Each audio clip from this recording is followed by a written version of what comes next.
Good afternoon po sa ating lahat. Welcome po sa aking po YouTube channel, Coach Dimple. Kung ikaw po ay bago pa lamang na napadaan po sa aking po channel at marunong ka na po sa aking po mga itinuturo o ginagawa video, skip nyo lang po ito pero na lang po ninyo sa inyo pong mga kaibigan, especially at mga bago pa lamang po sila na ating pong subscriber o policy holder ng Kaiser. So, laki po ang may tutulong po sa mga baguhan.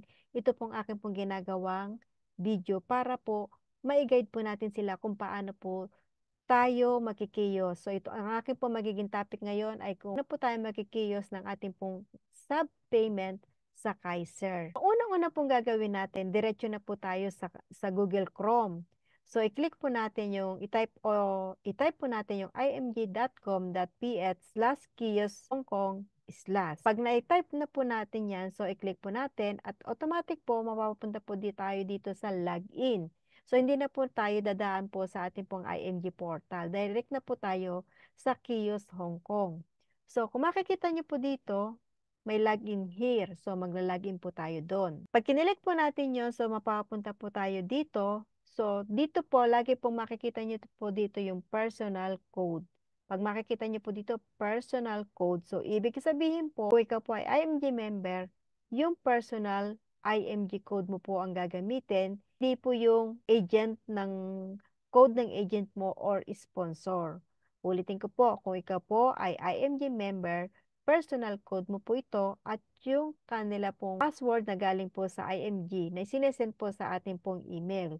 Pag na-type nyo na po yung inyo pong IMG code o personal code, then password, saka po tayo magla-login. Pag nakapag-login na po tayo, makikita nyo po sa itaas yung inyo pong code. Ibig sabihin, nakalagin na po kayo. Mamimili po tayo dito kung ano pong transaksyon ang ating pong gagamitin. Dito po sa IMG membership, so nandito po yung accreditation, other payments, so nandito po. Sa other payments, makikita nyo po yung Fidelity membership. Ito po sa mga hindi pa po member ng Fidelity, IMG Events, IMG ID or I-10. So ngayon dito po tayo sa subsequent payment. So sub-pay po tayo ng Kaiser. So i-click po natin dahil ito po yung akin po magiging topic sa video kong ito. I-click po natin yan. So makikita nyo po dito pag after po natin may-click yan yung Kaiser sub-pay. Pay your Kaiser premiums here. So dito po sa search, click nyo po dyan. I-click nyo po dyan yung your name, comma, space, then first name at yung inyo pong middle initial. Ngayon, kapag po lumabas na yung mga pangalan, hahanapin nyo lang po yung inyo pong pangalan. So dito, dahil marami po akong policy, kaya marami po akong pangalan dito.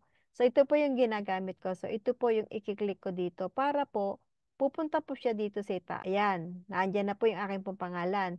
Ngayon, may tanong naman po tayo. Halimbawa po, hindi nyo po alam kung pang ilan na po yung inyong premiums na yung inyong pong installment per. Ang gagawin lang po natin dito po sa restatement, sa policy fee, or others fee, maglalagay lang po tayo o magta-type lang po tayo ng 0. Para po, pag na-type po natin yung 0, automatic po makikita po kayo kung pang ilan na pong installment na tayo. So, dito po sa halimbawa pong ito, so automatic po lumitaw na pang 5 hulog na po ito.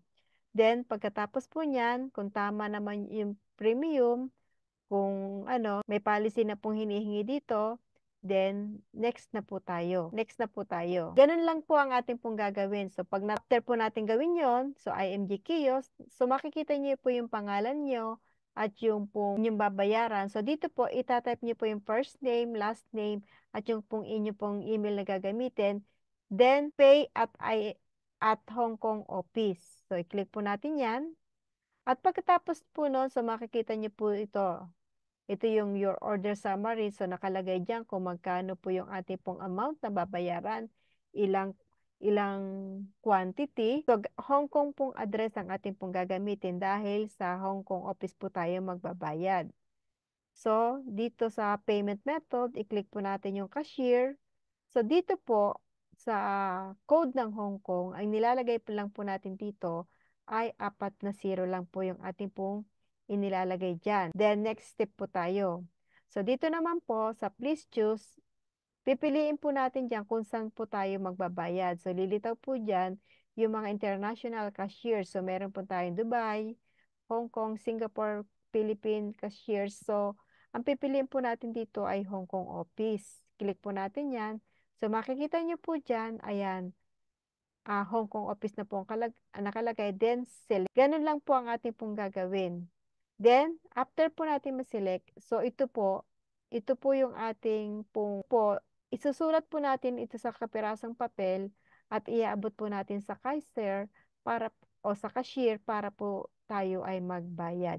Ganun lang po ang ating pong gagawin. So maraming pong salamat. Sana po nakatulong po itong aking pong ginawang video kung paano po tayo magbabayad ating pong sub-payment sa IMG Hong Kong. Ito po ang inyong pong coach, Dimple. Maraming pong salamat. At sana po, lagi niyo po akong panoorin ang aking pong mga ginagawang video sa aking pong channel na ito. God bless you!